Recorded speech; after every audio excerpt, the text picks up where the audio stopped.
Good morning to all of you. BCom second year. जैसा कि हमने लास्ट क्लासेस में हमने कॉर्पोरेट अकाउंटिंग में देखा था कि हमने टाइप्स ऑफ शेयर के बारे में डिस्कस किया था। लास्ट क्लास में टाइप्स ऑफ शेयर्स कौन कौन से होते हैं, equity shares and preference shares के बारे में लास्ट क्लास में डिस्कस किया था। ओके, तो आज की क्लास में हमारा जो चैप्टर का टॉपिक है procedure of issue of shares and second बात करेंगे classification of share capital and presentation of balance sheet. Okay, तो क्या होता है, अंश निर्गमन की प्रक्रिया क्या होगी, अंशों का निर्गमन हम कैसे करेंगे उसके बारे में बात करेंगे।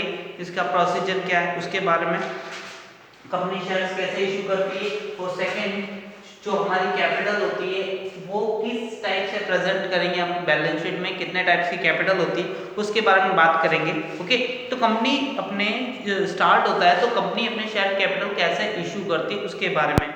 ओके, एक कंपनी को जो भी रजिस्ट्रेशन हो जाता है उसके बाद कंपनी अपनी शेयर कैपिटल इशू करने की बात करती है। तो क्या करती है वो, सबसे पहले इश्यू ऑफ प्रोस्पेक्टस क्या करती कंपनी, प्रविवरण, जैसा आपने कंपनी लॉ के अंदर पढ़ा भी होगा प्रोस्पेक्टस के बारे में। ओके, प्रविवरण अपने कंपनी के आइडियाज होते हैं, जितने भी वो कंपनी काम करेगी, किस टाइप की कंपनी होने वाली, उसके बारे में सारी चीजें उस प्रोस्पेक्टस में दी होती है। तो क्या होता है इसका मीनिंग, प्रविवरण से आशय ऐसे लिखित परिपत्र या करिकुलर से है जिसमें कंपनी के संबंध में पूरी जानकारी होती है। जो बात अभी मैंने बताई, कंपनी से संबंधित जो भी सारी इंफॉर्मेशन होती है, कंपनी क्या करेगी, कौन सा बिजनेस करने वाली, कैसी कैपिटल इशू करेगी, उनके प्रॉफिट्स कैसे होंगे, ओके, उनका मेन ऑब्जेक्टिव क्या, वो सारी चीजें किस में होगी, प्रोस्पेक्टस में होगी। उसी को लोग देखकर क्या करते हैं, एप्लीकेशन फॉर्म फिल करते हैं। ओके, तो आगे लिखा है, जनता को कंपनी के अंश खरीदने के लिए आमंत्रित किया जाता है और प्रेरित किया जाता है, जिसकी एक प्रति कंपनियों के रजिस्ट्रार में प्रस्तुत करनी होगी। जो प्रोस्पेक्टस होगा उसकी एक कॉपी कहाँ रखोगे, रजिस्ट्रार में, है ना, जहाँ पे आप रजिस्ट्रेशन करवाते हो उसको भी बतानी होगी आप ये बातें बता के लोगों से पैसा इनवाइट कर रहे हो। ओके, वो सब चीजें होनी चाहिए। सेकेंड चीज होती है company receipt of application, company से क्या करती है, एप्लीकेशन रिसिप्ट करती है, एप्लीकेशन लेकर आती है। ओके, तो एप्लीकेशन लेने के लिए क्या होता है, कंपनी के प्रविवरण में जारी सूचनाओं के अनुसार आवेदक अपने आवेदन पत्र निर्धारित आवेदन राशि सहित कंपनी के निर्धारित बैंक में जमा कराने होते हैं। ओके, मान लिया जिस भी आदमी को इस कंपनी के शेयर्स खरीदने, ओके, शेयर्स खरीदने के लिए क्या होगा, बात किसकी करें, प्रोसीजर की। तो फर्स्ट जो प्रोसीजर था हमने क्या किया, प्रोस्पेक्टस की बात कर ली, है ना। उसके बाद हमको शेयर इशू करना है, हम क्या करेंगे, एप्लीकेशन। एप्लीकेशन के बारे में बोलेंगे, किसी ने एप्लीकेशन मांगी कि मेरे को 1000 शेयर्स चाहिए। ओके, 1000 शेयर्स चाहिए, एप्लीकेशन आ जाएगी। तो क्या करती है कंपनी, सबसे पहले लोगों से मांगती है कि एप्लीकेशन, मेरे अंश खरीदने के लिए आप आवेदन करें, अपनी कंपनी के जो भी शेयर है खरीदने के लिए एप्लीकेशन दें। ओके, उसके बाद कंपनी क्या करेगी, बाद में अपना अलॉटमेंट करेगी। ओके, इसके अंदर क्या होता है, तो आपको एप्लीकेशन के साथ में कुछ पैसा भी बैंक में डिपॉजिट करना होता है। कौन से बैंक में, जिसमें बैंक ने अपना ऑथराइज कर रखा, मान लिया state bank of India SBI में इनका अकाउंट है, जिसमें जो भी एप्लीकेशन का पैसा कहाँ जमा होगा, स्टेट बैंक ऑफ इंडिया में जमा हो जाएगा। ओके, तो वहां पे क्या करेंगे, अपने एप्लीकेशन का अमाउंट वहां जमा करा देंगे और एप्लीकेशन दे देंगे। बाद में क्या होता है, कंपनी अपना शेयर इशू करने की बात करेगी, तो क्या करेगी, अंशों का आवंटन करती है। आवंटन का मतलब अलॉटमेंट, शेयर का अलॉटमेंट करेगी। मान लिया उसमें भी बहुत सारी कंडीशंस आ जाएगी, अगर आपके पास कौन से टाइप का कितनी एप्लीकेशन आए वो पे डिपेंड करता है। ओके, तो कैसे हो सकता है, आपने बहुत सारी चीजें क्लास में देख भी लिए, है ना। मान लिया मेरे पास नंबर ऑफ शेयर्स कितने, 1 लाख शेयर्स ही है। ओके, तो और मेरे पास 90,000 शेयर की एप्लीकेशन आई। ओके, तो मैं कितने शेयर इशू कर पाऊंगा, 90,000 शेयर इशू कर पाऊंगा, क्योंकि एप्लीकेशन के शेयर कितने, 1 लाख शेयर है और मेरे पास एप्लीकेशन 90 है, तो 90 ही इशू हो पाएगा। ओके, सेकंड कंडीशन क्या हो जाती है कि पूरा एप्लीकेशन जितनी उतनी एप्लीकेशन आई नहीं है। सेकंड कंडीशन क्या हो जाता है कि उतने ही शेयर्स के लिए एप्लीकेशन है, 1 लाख एप्लीकेशन ही है, तो जो भी एप्लीकेशन आई है क्या हो जाएगा, एक शेयर है मांगा तो उसको एक ही शेयर, हम एप्लीकेशन को एक ही शेयर प्रोवाइड कर देंगे ना, एक एप्लीकेशन पर एक शेयर हम प्रोवाइड कर देंगे। कई बार होता है कि एप्लीकेशन ज्यादा आ जाए, है ना, जिसको हम आगे भी पढ़ते आएंगे, है ना, और आपने लोगों ने पढ़ भी रखा होगा, उसको क्या बोलते हैं, जो एक्स्ट्रा एप्लीकेशन आ जाती है क्या बोलते हैं उनको, अधिअभिदान। ओवर सब्सक्रिप्शन पढ़ा है ना, अधिअभिदान हो जाता है। ओवर सब्सक्रिप्शन मीनिंग अगर 1 लाख के शेयर से और आपके पास एप्लीकेशन कितनी आ गई, 1.5 लाख एप्लीकेशन है, तो आप क्या करोगे, प्रो रेटा एलोकेशन करोगे, है ना, आनुपातिक उनका बंटवारा करोगे। ओके, तो जिसने भी 100 शेयर मांगे होंगे, है ना, तो उसकी एप्लीकेशन कितनी, जिसकी भी 150 एप्लीकेशन आई होगी ना, उसको आप कितना शेयर दोगे, 100 शेयर्स दे दोगे। ओके, या ऐसे हो सकता है, या कंपनी अलग अलग पार्ट्स में डिवाइड कर देगी, नंबर ऑफ शेयर्स को आप कैसे अलॉट कर रहे हो। ओके, ये हो सकता है, ठीक है, एलोकेशन कर लेगी। उसमें कुछ हो सकता है, कुछ शेयर होल्डर को वो डिसअलाउड कर दे या हटा दे या उनका डिसएग्री कर दे। ओके, तो उनको कम से कम उनको ये होना चाहिए, कंपनी क्या कर सकती है कि आप कम से कम इतने शेयर्स दोगे तो ही हम आपको शेयर्स अलॉट करेंगे। ओके, तो कई बार कंडीशन अगर लग जाए, किसी ने 4 शेयर मांगे तो उनको शेयर देंगे ही नहीं, है ना, हो सकता है ऐसा, ठीक है, अलॉटमेंट की बात हो गई। नेक्स्ट इसके अंदर होता है मांग की राशियों को प्राप्त करना, receipt of call money. Call money क्या होता है, जो आपकी अंश पूंजी होती है, वो कई बार कई टुकड़ों में मांगी जाती है। जैसे जैसे कंपनी को रिक्वायरमेंट रहेगी, कंपनी आपसे पैसा लेती रहेगी। फर्स्ट क्या होगा, एप्लीकेशन की मनी ले ली, है ना, एप्लीकेशन से कुछ आ गया, कुछ अलॉटमेंट के साथ आ जाएगा, फिर first call and second call हो सकती है, थर्ड कॉल हो सकती है ना, ठीक है, फर्स्ट एंड फाइनल कॉल हो सकती है, सेकंड एंड फाइनल कॉल हो सकती है। तो क्या करती है कंपनी, स्टार्ट में कुछ आपने मान लिया, वो 100 रुपीज का शेयर, 20 रुपीज आपसे एप्लीकेशन पर मांग ले, ओके, अलॉटमेंट पर 30, फिर 30 रुपीज आपने फर्स्ट कॉल पे, और कंपनी ने अभी तक 2 ही चीजें अभी आपसे ली है, application money and allotment money, बाकी रिमेनिंग आपके रिक्वायरमेंट होगी, उस अकॉर्डिंग लेती जाएगी कंपनी। ओके, क्या लिखा, अंशों के आवेदन तथा आवंटन की प्राप्त राशि, यदि अंशों पर देय राशि का कोई भाग शेष रहता तो कंपनी उसे एक या अधिक किस्तों में मांग सकती है। क्या हो सकता है, बाद की राशि एक से अधिक किस्तों में मांग सकती है, एक या एक से अधिक किस्तों में भी मांग सकती है, जैसा आप कंपनी के ऊपर, पॉलिसी के ऊपर डिपेंड करता है। एक से अधिक किस्तें होने पर इन किस्तों को क्रमशः प्रथम मांग, द्वितीय मांग और तृतीय मांग आदि कहा जाता है। First call, second call, third call हम बोल देंगे इनको। ओके, नेक्स्ट लिखा है, सबसे अंतिम किस्त को हम क्या बोलते हैं, फाइनल कॉल। क्या बोलते हैं, अगर इसके बाद थर्ड कॉल होती तो हम क्या बोलते हैं, थर्ड एंड फाइनल कॉल बोलते थे। सेकंड ही अगर लास्ट होता तो सेकंड एंड फाइनल कॉल, या फर्स्ट ही लास्ट होते तो फर्स्ट एंड फाइनल कॉल भी बोला जा सकता है। ओके, फिर क्या है, प्रत्येक मांग करने के लिए संचालक मंडल को एक प्रस्ताव पारित करना होता तथा अंशधारियों को मांग पत्र भेजने पड़ते हैं। ओके, अंशधारियों से की गई मांगों का विवरण रखने हेतु रजिस्टर रखा जाता है, और उसको मांग रजिस्टर या शेयर कॉल रजिस्टर भी कहते हैं। ओके, तो यहाँ पे क्या होता है, जो भी आपकी कितनी कॉल्स रिसीव होना बाकी, उसके लिए आप रजिस्टर मेंटेन करेंगे, उसमें आप क्या बताएंगे, कॉल रजिस्टर, है ना, शेयर कॉल रजिस्टर के बारे में बात करेंगे। ओके, फिर इसके बाद क्या है, कुछ इंपॉर्टेंट चीज है, किसी भी मांग की राशि उस अंश के अंकित मूल्य से 25% अधिक नहीं हो सकती, है ना, किसी भी मांग राशि उस अंश के अंकित मूल्य के 25% से अधिक नहीं होनी चाहिए, है ना। तो यहाँ पे आप क्या कर रहे हो, अगर जितना भी शेयर है, जो अगर आपका शेयर है 100 रुपए का, 100 से आप 30 रुपए नहीं अलॉट कर सकते हो, है ना, ये कंडीशन है। तो आप कितना कर सकते हो, 25 रुपए, 25% से ज्यादा नहीं कर सकते। तो यहाँ पे क्लियर बता रखा है इन्होंने, है ना, रूल है, ठीक है। क्रमशः 2 भागों के मध्य कम से कम 1 माह का अंतर होना चाहिए। जो आप कॉल कर रहे हो, है ना, अलॉटमेंट कर रहे हो, इनके बीच में इंटरवल कम से कम कितना, 1 महीना आपका इंटरवल होना चाहिए, टाइम पीरियड के बीच में गैप होना चाहिए।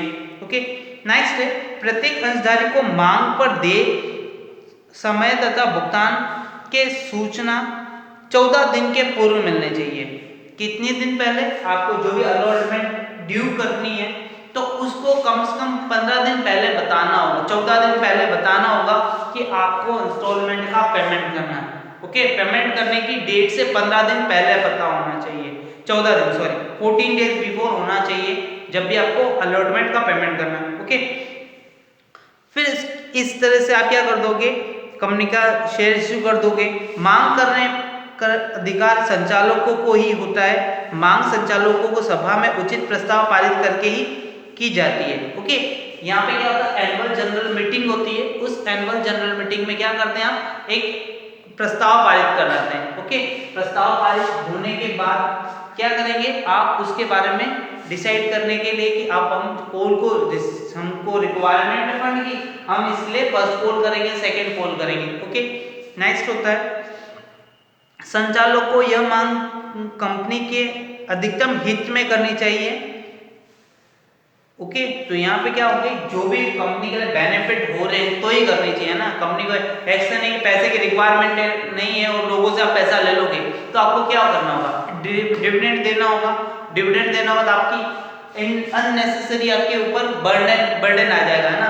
क्या होगा कि अगर मैंने शेयर तो इशू करवा लिए, इशू कर लिया तो मेरे पास क्या होगा, ईयर के एंड में जो शेयर होल्डर्स क्या बोलेंगे, मुझे डिविडेंड का प्रोवाइड करो। जब तक स्टार्टिंग में, जब कंपनी स्टार्ट होगी तो स्टार्टिंग में कंपनी के पास प्रॉफिट तो होंगे नहीं, तो उस समय कंपनी के अंदर कोई इंटरेस्ट नहीं दिखाएगा कंपनी में शेयर इशू करने में। जो कंपनी में इंटरेस्ट दिखाना चाहिए, लोगों का विश्वास बनने में दिक्कत होगी स्टार्टिंग में, है ना, क्योंकि नई कंपनी आती, कोई एकदम से विश्वास नहीं करता। अगर आपको सपोज बोला जाए कि मेरी कंपनी में इन्वेस्ट करना चाहो, तो आप लोग करोगे क्या, नहीं करोगे, क्योंकि मुझे लोग नहीं जानते। अगर आपको बोले कोई अच्छी कंपनी है ना, ब्रांडेड कंपनी है, सैमसंग के अंदर या हो गया या जियो के अंदर आप इन्वेस्ट करना चाहोगे तो आप कर दोगे, क्योंकि वो अच्छे से ग्रो कर रही है। ओके, सेम संचालक किसी भी मांग को निरस्त व स्थगित कर सकते हैं। वो क्या कर सकते हैं, जो भी आपके डायरेक्टर्स हैं वो क्या कर सकते हैं, जो आपकी कॉल है उसको रिजेक्ट भी कर सकते हैं या पोस्टपोन भी कर सकते हैं ना। निरस्त करने का मतलब रिजेक्ट कर दिया, अभी नहीं मांग रहे, या निरस्त का मतलब अब आपसे मांगेंगे नहीं, ऐसा कर सकते हैं। कौन कर सकते हैं वो सही चीज, डायरेक्टर्स कर सकते हैं। बकाया मांग की राशि पर 5% की दर से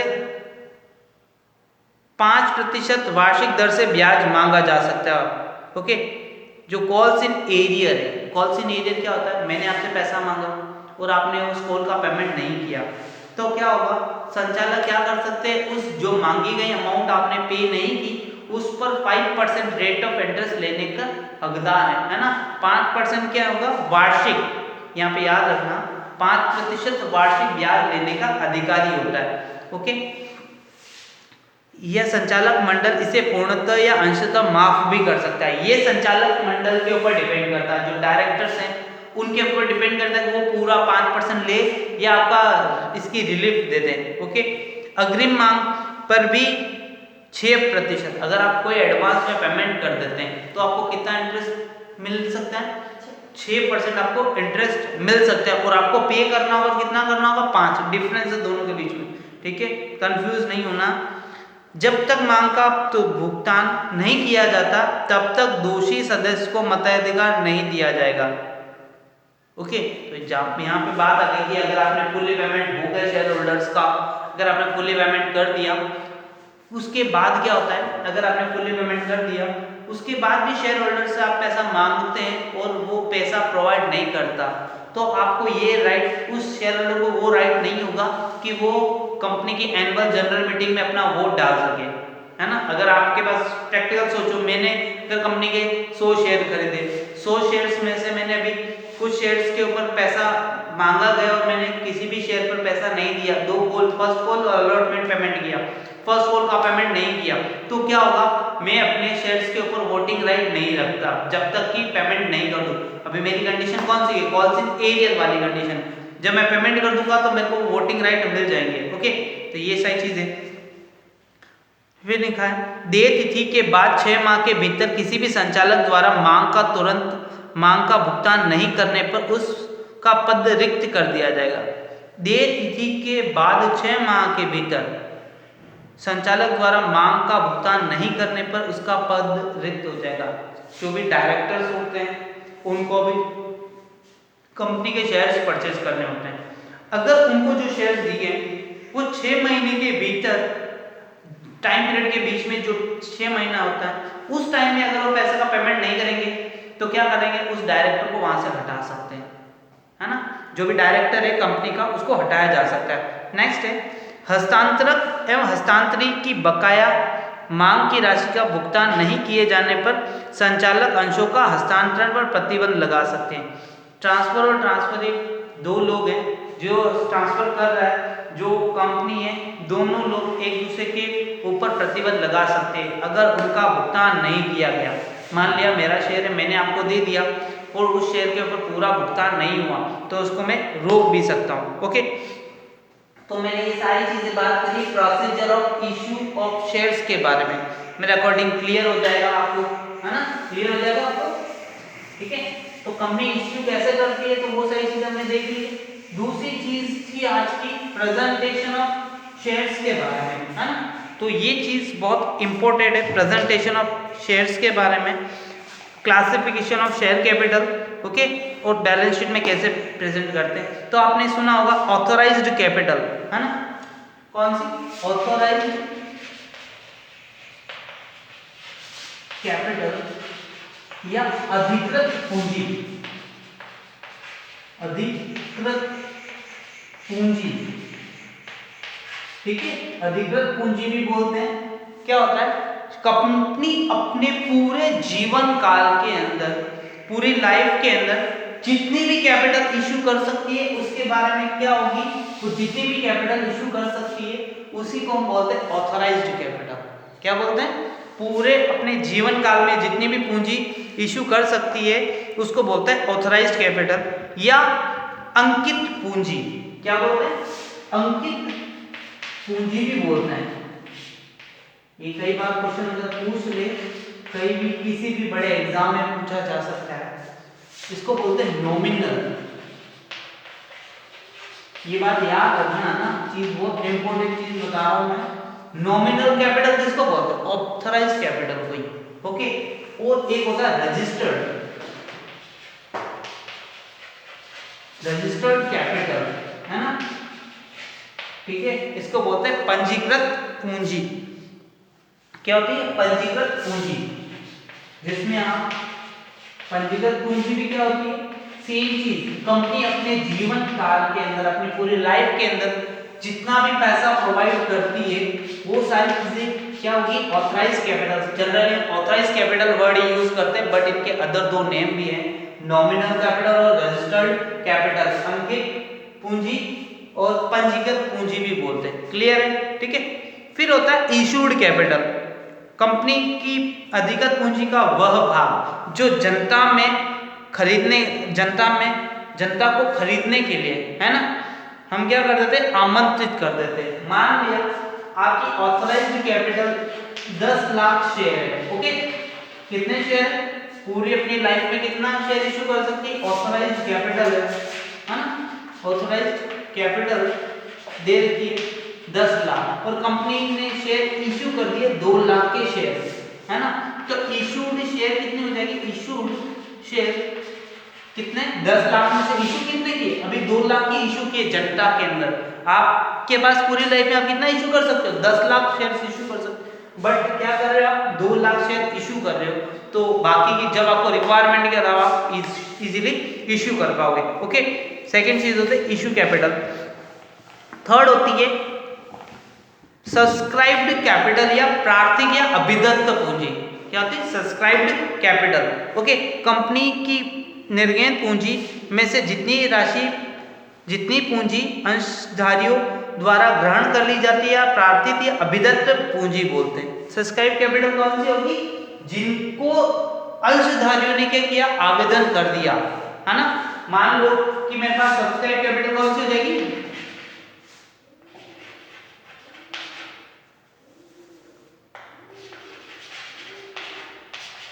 मान लिया 2 लाख की एप्लीकेशन मांगी और मेरे पास 2 लाख के शेयर्स का अलॉटमेंट मैंने कर दिया, एप्लीकेशन आ गई मेरे पास, तो 2 लाख शेयर्स इशू कर पाऊंगा मैं, है ना। एप्लीकेशन हो सकते हैं यहाँ पे अगर मेरे पास कम आते शेयर्स 1,80,000 के शेयर्स आते तो मैं इन्हीं का अलॉटमेंट कर पाऊंगा। ओके, तो ये चीज क्या हो जाएगी, सब्सक्राइब्ड कैपिटल या प्रार्थित या अभिदत्त पूंजी। क्लियर है ना। तो 3 टाइप की कैपिटल होती है। फिर उसके बाद आगे जाके हम बात करते हैं called up capital. Called up capital meaning called up capital, called up capital या मांगी गई पूंजी। क्या होती, मांगी गई पूंजी, जिसमें जितना भी पैसा हमने मांग लिया अपने जनता में, जो भी शेयर्स हमने इशू किए, एप्लीकेशन मांगी, उन पर हमने जो पैसा मांग लिया गया उसको बोलते हैं कॉल्ड अप कैपिटल। ओके, जो जनता से हमने पैसा मांग लिया, फर्स्ट कॉल मांग ली, अलॉटमेंट मांग ली, एप्लीकेशन मांग लिया। मान लो मेरे पास 100 रुपए का शेयर है ना, 100 रुपए का शेयर है, उसमें से मैंने 20 रुपए यहाँ पे मांग लिए, 30 रुपए यहाँ मांग लिए और 20 रुपए मांग लिए, तो ये सारी चीज क्या होगी, कॉल्ड अप कैपिटल। 100 रुपए में से कितना मांग लिया, 70 रुपए मांग लिए। ओके, बाकी जो और पैसा मांगना बाकी है उसको बोलते हैं कॉल्ड अप कैपिटल। ठीक है, ये मैंने इतना पैसा मांगा है लोगों से। और क्या होता है paid up capital. Paid up capital क्या होता है, पेड अप कैपिटल यह मांगी गई पूंजी का वह भाग जो अंशधारियों द्वारा चुका दिया गया। क्या होता है, आपने मांगा इतना है ना, लोगों ने चुकाया कितना, मान लो कि वो 20 रुपए चुका दिए और 30 रुपए चुका दिए और 20 रुपए पूरा जितना मांगा उतना पूरा चुका दिया, है ना। उसमें से एक आधा शेयर है उसने ये 20 रुपए नहीं चुकाया, इसको पॉलिसी नहीं है बोलो, पॉलिसी ये बोलो, है ना। तो हो सकता है जो पेड अप कैपिटल होगी, कॉल्ड अप कैपिटल वही पेड अप कैपिटल हो सकती है। अगर इसमें कुछ लोगों ने पैसा नहीं दिया तो पॉलिसी एरियर बताओगे। ओके, और उसके बाद आती है रिजर्व्ड कैपिटल। वैसे न मांगी गई पूंजी पर कंपनी को यह अधिकार होता है कि वह संचालक मंडल जब भी चाहे न मांगी हुई पूंजी अंशधारियों से मंगवा सकते हैं, परंतु कभी कभी यह एक सीमित दायित्व वाली कंपनी विशेष प्रस्ताव पारित करके एक निश्चित कर देती है कि न मांगी हुई राशि को एक विशिष्ट भाग केवल कंपनी के समापन के समय ही मंगाया जाएगा। कई बार क्या होता है कि कंपनी, कुछ कंपनी ऐसी होती है जो प्रैक्टिकल लाइफ में होता नहीं है ऐसा, जितने भी शेयर्स हैं उनसे कुछ पैसा मांग लेगी और कुछ पैसा क्या होता है कंपनी का वाइंड अप होती है, कंपनी बंद हो रही होती है, तो बाकी का कुछ पैसा मान लिया 100 रुपए का शेयर है, 100 में से 90 रुपए तो हमने मांग लिए, 10 रुपए भी मांगने बाकी है। तो कब मांगेंगे, जब कंपनी का समापन होगा तब उनसे पैसा मांगा जाएगा, कंपनी डिसोल्यूट हो जाएगी, पूरी बंद हो जाएगी, है ना, डिसोल्यूशन होगा तब कंपनी से पैसा मांग लेंगे। वो सारी चीज किस में आ जाएगी, कंपनी के अंदर। तो ये सारी चीजें होती है। बैलेंस शीट में सबसे पहले कौन सी हो जाएगी, ऑथराइज कैपिटल। बैलेंस शीट में अगर आपकी बैलेंस शीट बनाओगे स्टेटमेंट में तो ऑथराइज कैपिटल सबसे पहले आती है। ओके, ऑथराइज कैपिटल आप लिख लोगे। ठीक है, सेकंड चीज आती है इशूड कैपिटल, है ना। इशूड कैपिटल कितनी हो जाएगी, जो भी आपने इशू की है। ओके, और उसके बाद आती है आपकी सब्सक्राइब्ड कैपिटल। ओके, उसको कहां लिखोगे, इसमें पेड अप कितना है, अनपेड कितना है, वो सारी चीजें आप बता दोगे। कॉल्ड अप कैपिटल कितना है, पेड अप कैपिटल कितना है, वो सारी चीजें आप बैलेंस शीट में बताओगे और ये पूरा स्टेटमेंट फॉर्म में आप बैलेंस शीट बनाओगे। ओके, तो आज की क्लास में बस इतना ही है हमारा, तो नेक्स्ट क्लास में हम देखेंगे आगे। Thank you.